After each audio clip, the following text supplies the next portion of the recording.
Matawag gud natong Chapsoy group ni Kwan, katropang Jonathan.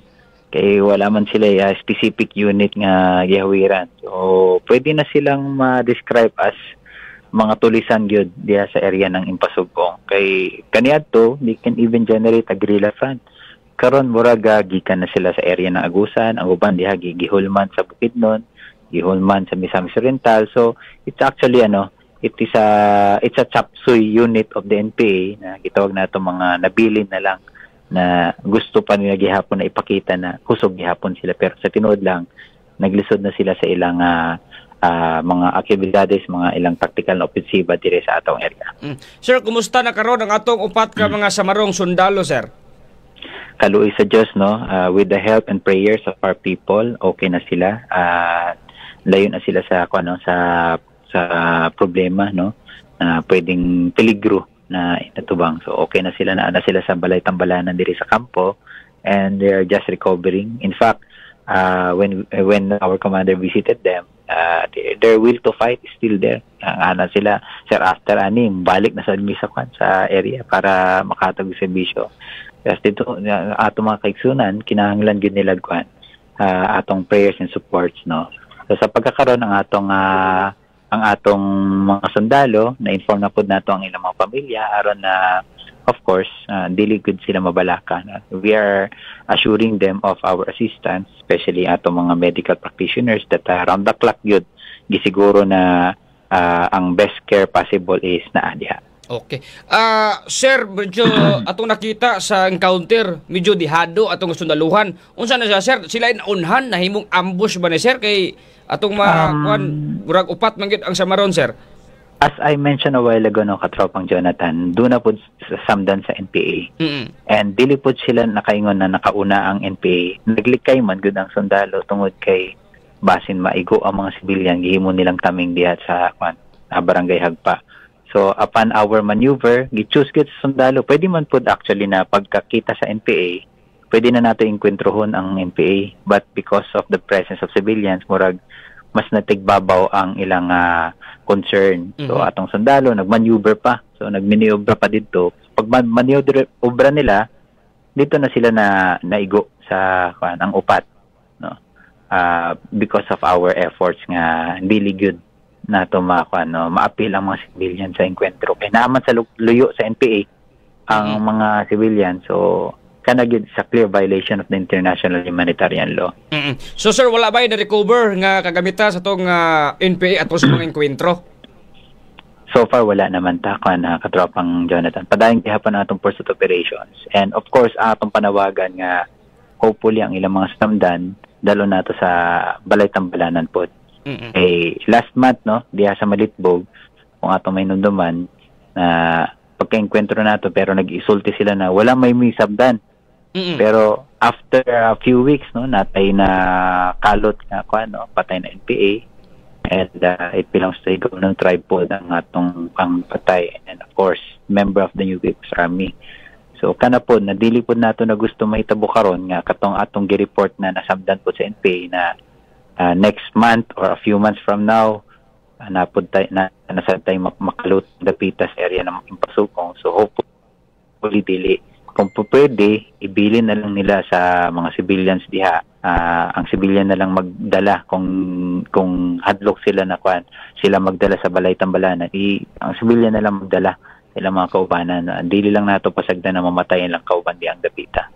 Sir, kumusta katong mga kaigsuonan diha sa may Hagpa Impasugong, sir, atol sa after sa maong encounter kay atong kaigsuonan is mag-uuma basig mahadlok sila madto sa bukid kay basin doon na pa'y operasyon itong sundaluhan, madilatar ilahang panginabuhian, sir. Doon na ba'y assessment o... natay katropang Jonathan, natay dialogue na gipaygayon dito to discuss matters sa mga publiko. Also, magpasalamat na sila mismo ang nag-report. Kay without the report ng civilian, basin balik-balik ang mga NPD ang dapita. But katong area atong efforts karon, we were able to frustrate them. And na-inform naman na-explain man nato sa publiko ang atong pangitabo, and gidawat man po sa mga tao sila gani ang nagingon nga salamat gid sa sundalo na dili nagmalampuso ng NPA sa ilang extortion efforts. And hopefully for the next days and months na to come, dili na makabalik ang NPA kay sa karon ang atong description sa NPA karon murag gutom na. Atong balik-balikan mga katropa, si Major Martinez kinaputol ang atong anlitawag na sad mga pinalanggang tigpaminaway na unsi. Oh. Atong balik-balikan mga katropa, Major, pasensya naputol atong anlitawag, Major. Okay lang, may problema. Naman good. So ako lang balik ko, no, kami mapasalamaton may sa mga kaigsunan natin na nag-report kay di man good sa una, no. Noted na gyud ang impasugong, especially katong kung atong mainumduman si Mayor Kinlay, no, before diha gipatay diha. So it's actually ang tao na gyud mismo ang nakaingon na grabe naman, no, civilians gyud ang ginatake sa mga NPA and not the government forces alone. So karon mga tao naghiusa, and of course we always remember the civilians or the people who went ahead of us, no, katong gipangpatay ng mga NPA kaniadto na karon nagsilbi silang still inspiration yun sa atong mga kaigsunan na mutindog mo barog nga dili na sila pander-under na lang sa mga NPA, especially diha sa area ng Impasugong na gusto natong ipakita ng Impasugong is also a place nga daghan tay mga pwedeng maadtuhan diha. Not because Impasugong will be remembered as NPA hotbed. No, gusto natong ma-improve pod ang image ng Impasugong na makatabang sa turismo dili sa terorismo. Okay. Sir, ang 28 IB ang nag-operate sa maong lugar nga duol siya sa 4 o 3 niya aduna tay 8 IB kung ako masayop sa maong lugar. Actually kung atong mainumduman pod katropang Jonathan, ang style man good sa NPA, mulaw-law sila sa mga boundaries.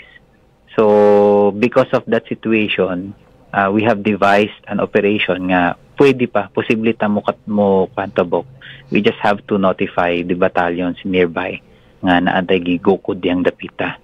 So, because of that, for how many years now na nagsugod tag ina ng mga style, daghan tay mga naigo ng mga NPA na inkawentro as compared 10 years ago na dili ina ng atong approach nga kung boundaries na stop ng operation, bahala na ang PICAS batalyon na mo atubang sa mga ningikyas na mga NPA. So karon dili na pwede na ka makalaws-laws sa mga boundaries provided na ang atong communications with the line units in charge in that area is notified immediately para mas effective gyud o efficient gyud ang atong operation. Dili ta mahadlok nga mag-hesitate atubangon ng NPA kay na naman sila kabalo sila sa una basta mga boundaries dili na nila area ni, so dili na ta safe na ta, dili sa pagkakaroon dili na safe ang NPA sa mga boundaries kay pwede na ta mo laos-laos.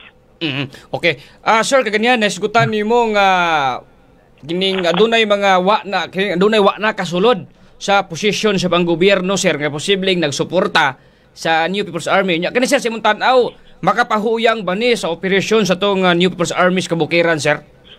Exactly, katropang Jonathan. Kay 60% of the appropriation sa Osaka ang gihawiran ang income kung ilaha ang naglingkod, 60% diha diretso na sa NPA operations. So tan-awang mabilin na lang para sa munisipyo 40%. So dako ang natabang. Pero karon tungod kay dili na nila nahawiran ang mga political candidates karon, no? Political katong mga nidaog ng mga politiko, naglisod sila. So that 60% we are actually translating that to millions of pesos, no. It is not that ordinary na gamay lang, but we are actually looking into millions of pesos na pwede nilang gamiton sa pagpalit og pusil, mga eksplosibo, ug pang operations nila sa area. But because of that, maglisod na sila. And of course, katong mga party list nga dili na ako mag-mention, but dili sila nagmalampuson sa karong election.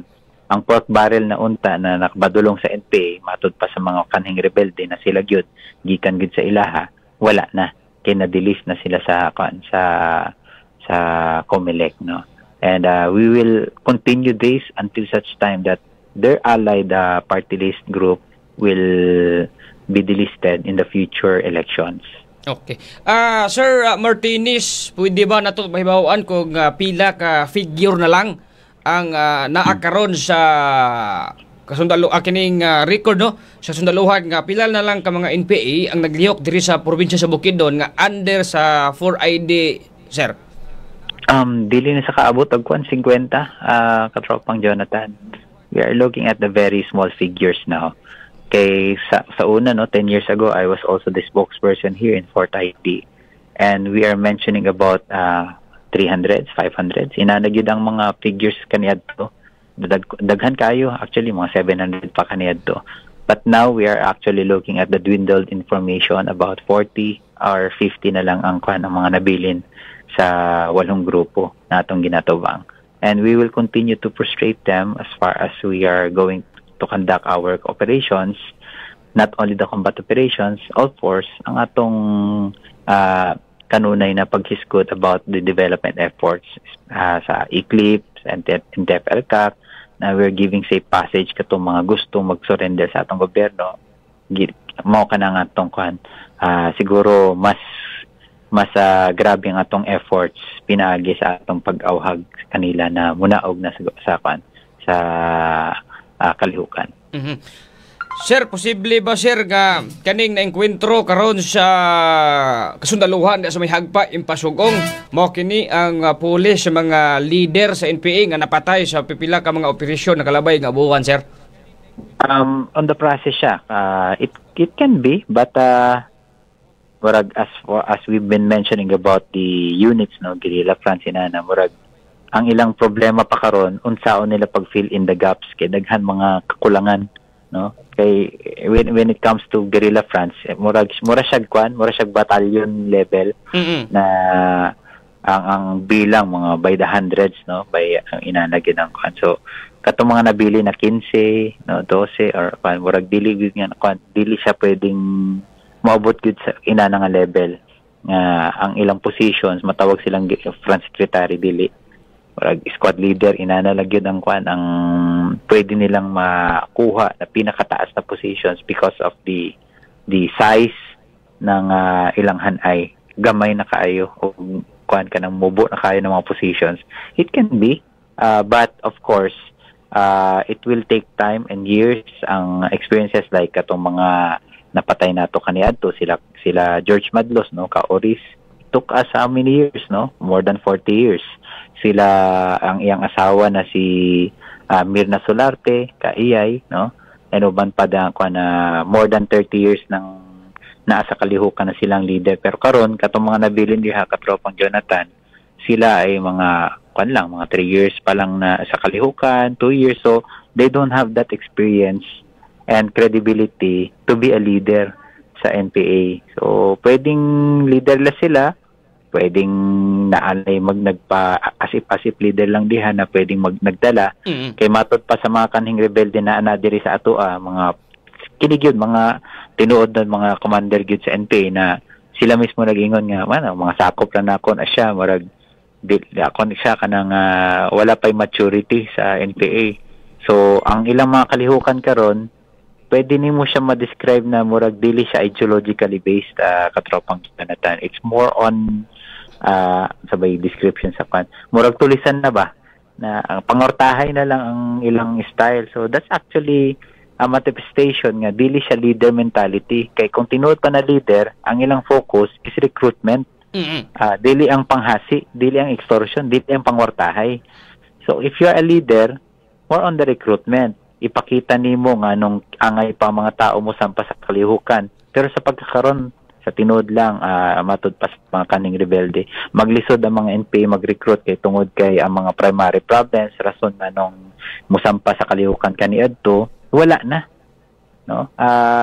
With the help of our whole of nation and whole of the government initiatives, mas priority nato ang primary problems na nasinatian sa atong makaigsunan. Rason nga nung karon naglisod ang recruitment sa NPA kay wala naman sila pwedeng ipahimakak sa kaigsunan nato kay mga tao klaro naman ang mga pagplastar sa mga programa sa gobyerno, klaro naman good ang kwan. Although na yung mga pipila na mga kwan, but it doesn't give us the right reason nga mosampa sa kalihukan as compared before, katropang Jonathan.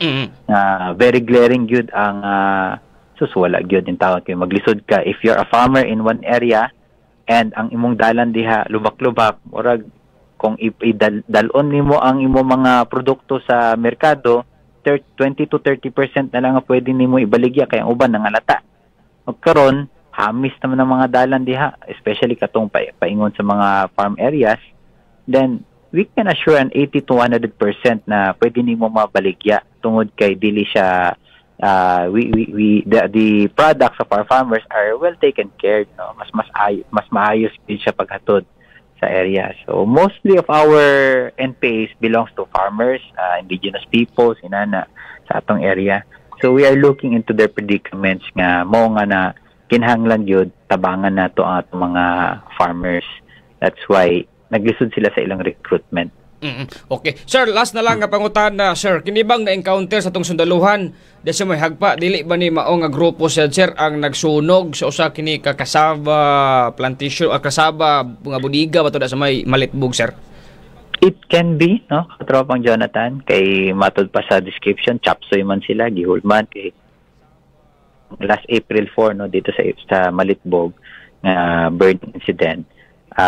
They scambled to different areas. Kung matod pa, kung pag force operation nato, dili na tibuok ang atong ginagukod. Kaya ang uban pa dihan nidagan sa mga areas.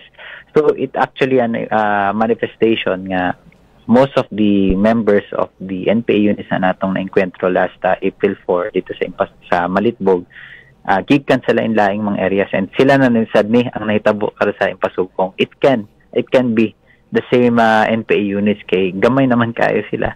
Asa man sila mosalig kundi sila mga kauban nga sa diri kay pwedeng magkandaktag extortion activity diri sa Pasugong. Inanagin ang mga panghitabo karon katropang Jonathan.